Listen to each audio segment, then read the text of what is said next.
Hi, and welcome to another episode of Better Golfer Today. I am your host, Tyler Dice, and this episode is presented by Tyler Dice Golf.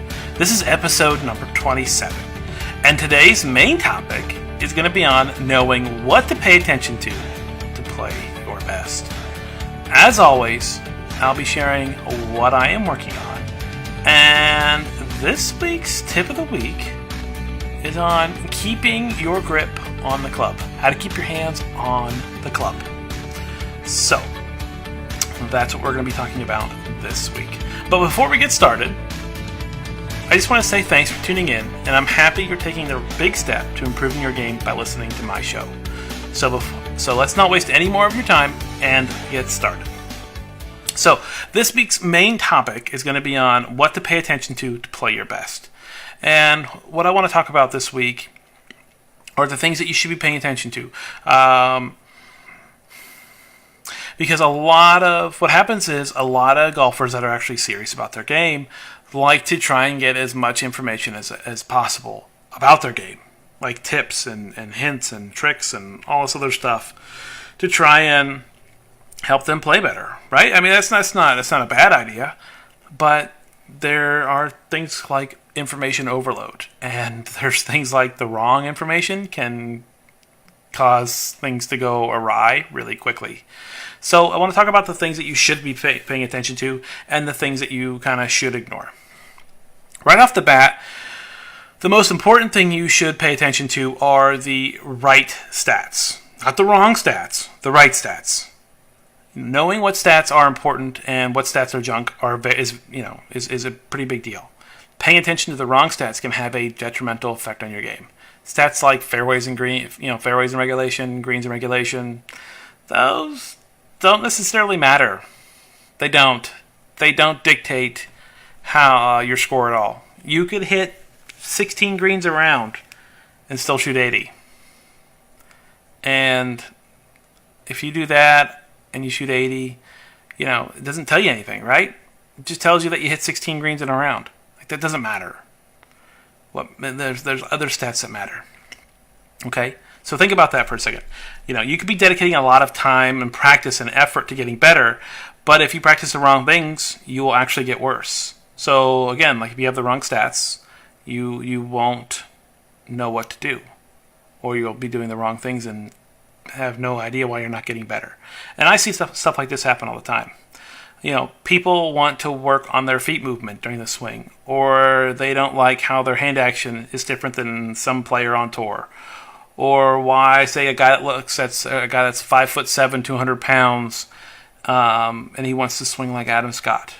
Like, all that jazz doesn't help you score better, right? Okay, and what helps you score better is knowing what goes into the scores that you shoot. And we are all different. We have different games and styles of play, and we also play different courses from different tee boxes.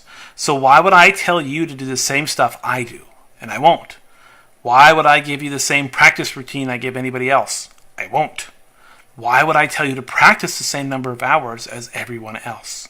I wouldn't. But a lot of golf pros do. And that's a big issue in the golf world. Just because it works for X player doesn't mean it's going to work for Y player.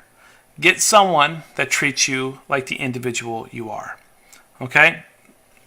And knowing the right stats that you should be looking at is a big place to start. To me, the most important stats are the strokes gained stats. Okay? That's strokes gained off the tee, on your approach shot, short game, and putting. Those 4 stats are the most important stats. And there's a simple and easy app that you can use that'll tell you your strokes gained stats. And that's the My Round Pro app. All one word, My Round Pro by TaylorMade. Best app in the world. I use it all the time, and I highly recommend using that app.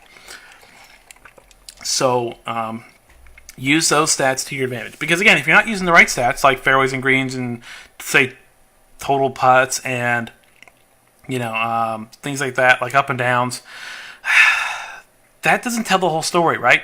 So you could get up and down 5 times in a round of golf and not hit any good chips, right? Hit terrible chips, like have simple, easy up and downs, and have chip shots that you would expect to get it to maybe 2 or 3 feet from the hole, and hit chip shots to 6, 7, 8, 9 feet, and make those putts all every time. And you'll get up and down every time, but you'll be thinking here that your short game is really good. When in reality, it's your putting, right? You'll be thinking, oh, I got up and down, short game, right? I got up and down, short game. I got up and down, short game, right? Well, wrong. If you're making long putts, safe pars, that's not short game. That's putting. And if you're, making birdies, and you're, you say you make 2 birdies in a round of golf, right? And you get up and down a couple times. So you get up and down. Say you make 2 birdies in a round of golf, and you get up and down 5 times, right? You may think, hey, I putted pretty good. I had 29 putts today, right? Think, 29 putts. I putted pretty good today. Well, in reality, your 5 up and downs, you chipped it to inside a foot, and then your 2 birdies that you made were tap-ins or 2 putt birdies on par 5s. So, you didn't putt good. You just, got up and down a couple times, and it was your short game, and it was your long game that helps you, quote-unquote, get your putting stats better. So, knowing what stats are important and how you can use those stats is a really big deal.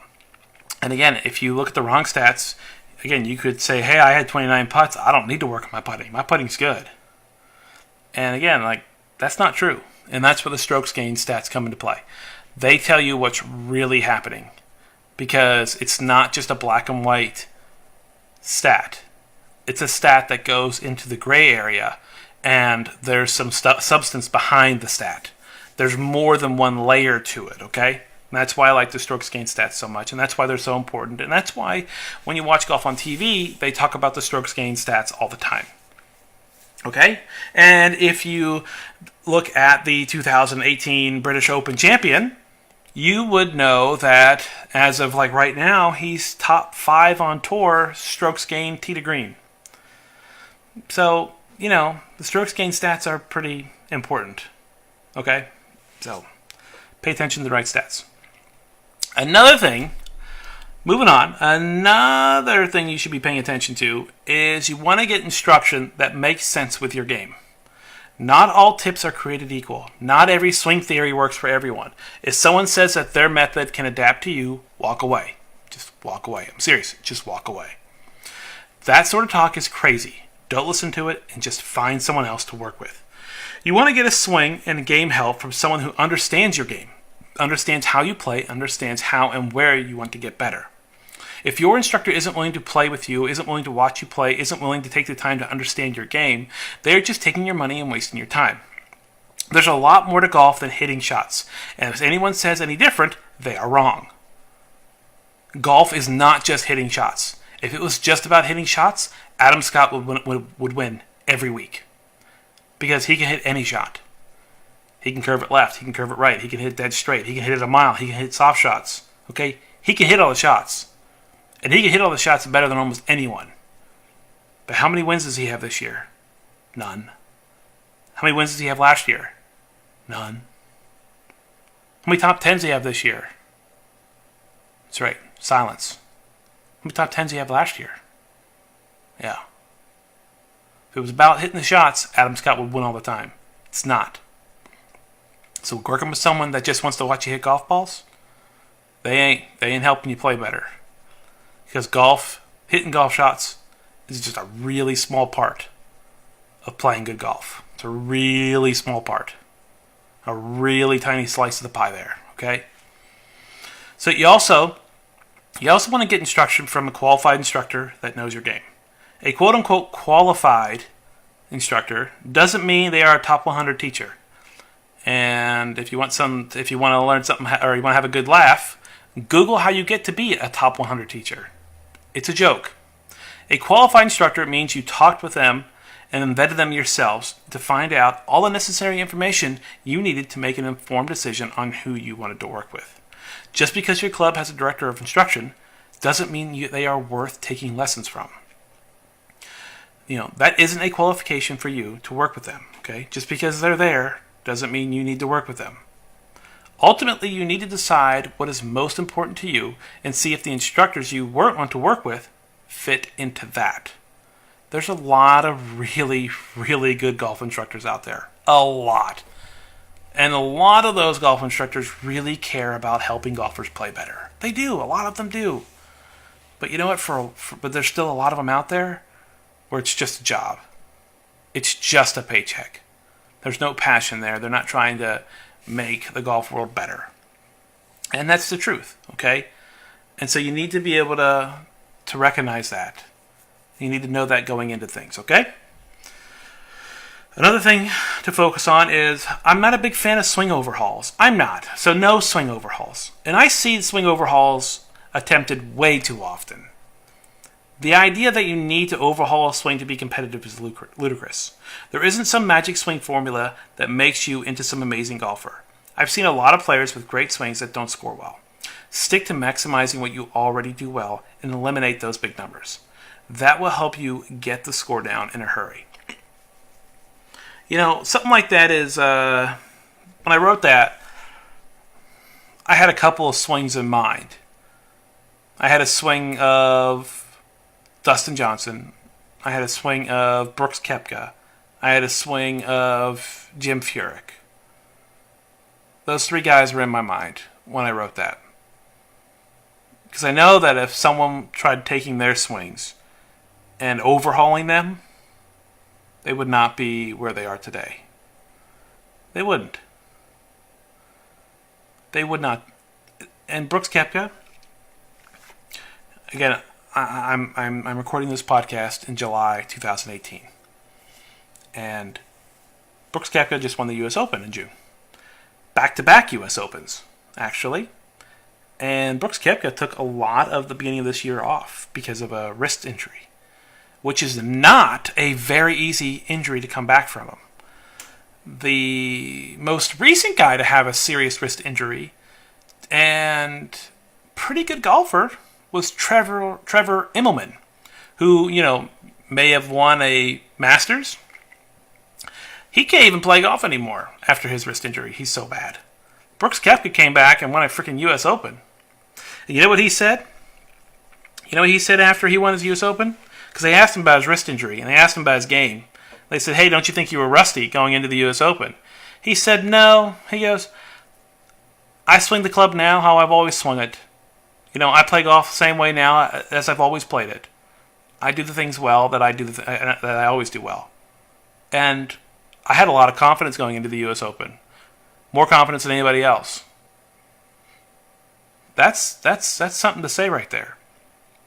That's a, you know, that's something you want to listen to. When a guy's like, hey, I do what I do, and I do it well. That's a guy saying, hey, I maximize what I do well on the golf course, and I'm going to keep doing that, because when I do it well, nobody can beat me. That's Brooks Koepka for you. That's Jim Furyk for you. Think of where Jim Furyk would be if someone tried turning his swing, or saying, hey, Jim, you got a pretty weird swing there. We need to get you more like Billy Casper, or we need to get you more like Jack Nicklaus, or we need to get you more like Lee Janzen. You know? That would have been crazy talk. That's crazy talk to say something like that. All right? You don't have to have a perfect swing. You don't have to have a swing overhaul. You need to look at what you do well and figure out how to maximize that. And kind of fill in the holes, fill in the gaps as you go along. Okay? Another big thing. No random tips. I try and give people tips myself. I do. Because, honestly, little tips can help you in little ways here and there. They're not gonna revolutionize your game, that's for sure. But the little tips need to be something that actually is important to you. And I try and focus on the little tips that are, like, say, uneven lies, or things that you'll actually encounter pretty regularly on the golf course. Like, I ain't going to give you a tip on how to hit a freaking fairway wood from a fairway bunker. Because I don't even hit a fairway wood from a fairway bunker. I'll go years before I'll hit a fairway wood out of a fairway bunker. So why the heck would I give you a tip on that? So don't pay attention to random tips. More often than not, they are a waste of your time. They don't help. And most of the time, you are left more in the dark than you were before. So true. So true. Okay? I remember, I used to read every word of every golf magazine, Golf Week, Golf Digest, and Golf World. Every single word, cover to cover. I can't tell you how many times I saw tips where I was just like, what is this guy saying? Like, why is he saying this? Why are you giving me a tip on how to hit a 3-wood or a hybrid out of a fairway bunker? Where are you playing that you can hit 3-wood or hybrid out of a fairway bunker? Because my home course, I'm happy if I can get an 8-iron out of a fairway bunker. Much less hitting a friggin' 3-wood. Give me a break. Come on. I mean, seriously. Some of these tips where they're trying to tell you, oh yeah, this is how you hit this shot, like the pros. And it's like, why? Why are you wasting your time trying to teach that to somebody with one picture and some words? So you get 2 paragraphs and a picture. How the heck are you going to give someone a tip like that? At least give you 10 or 12 pictures of the swing and at least give them some numbers of the shot. So that people can be like, all right, well, hey, at least I got the numbers and some pictures to work off of. But 2 paragraphs and a picture? Yeah, that ain't helping anybody. And then piggybacking on that, no random videos. These are the worst. There's so many random golf videos online these days. Stick to the ones that actually give you useful information that you can implement immediately. Like my videos.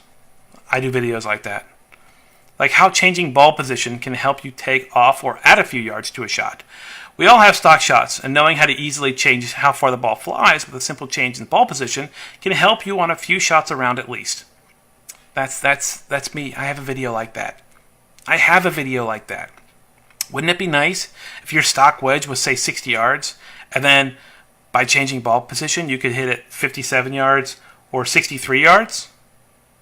Yeah, I think it's pretty great stuff. It may only help you once a round, but it may give you an extra birdie a round. So, hey, that's useful, right? So anyway, stick to the good stuff. And again, I'm sorry, I think my stuff's really good, so watch my stuff. Come on, it's good for you. And that's about all I got for you on this week's main topic. Again, I wanted to try and explain things you should pay attention to and things you should try and avoid to play better. There's a lot of information out there, and there's a lot of bad information out there. So stick to the good information and ignore the bad. If you have any questions on that, I'm here. Talk to me. All right, so moving on. Let's talk about the tip of the week. This week's tip of the week is keeping your grip on the club, i.e. your hands are getting wet and slippery during the hot summer months. And you want to make sure your grip stays on there, right? So what can you do? I have a lot of friends that do this, and I think it's a great idea. Keep baby powder in your bag, and then put some on your hands at random times during the round. Maybe every 4, 5, 6 holes. So 3 or 4 times a round. Okay? And so put it on there. And it'll help keep your hands dry and help keep them on the golf club. Your grips will get grimier quicker. But if you're replacing your grips every year, who cares? Seriously, who cares? You should replace your grips every year. Don't be like me. Don't be an idiot and not replace your grips like I didn't do this year. As I'm paying for it now, and I need to go get grips because my clubs are slippery as all get out. So anyways, don't do that. All right, let's move on. What I'm working on. Currently, I'm working on my putting and adding some distance to my drives. Better tee shots and more made putts mean lower scores for me, right? That's not necessarily true for everyone, but for me, that's how it works out. And that's all I have for you this week. Remember, you can connect with me via Facebook, Instagram, Twitter, and email. If you want to learn more about how Tyler Dice Golf can help you to your best scores, contact me via email or social media, and I'll explain how TDG can help you. Thank you for tuning in, and I'll talk to you soon. Remember, keep grinding.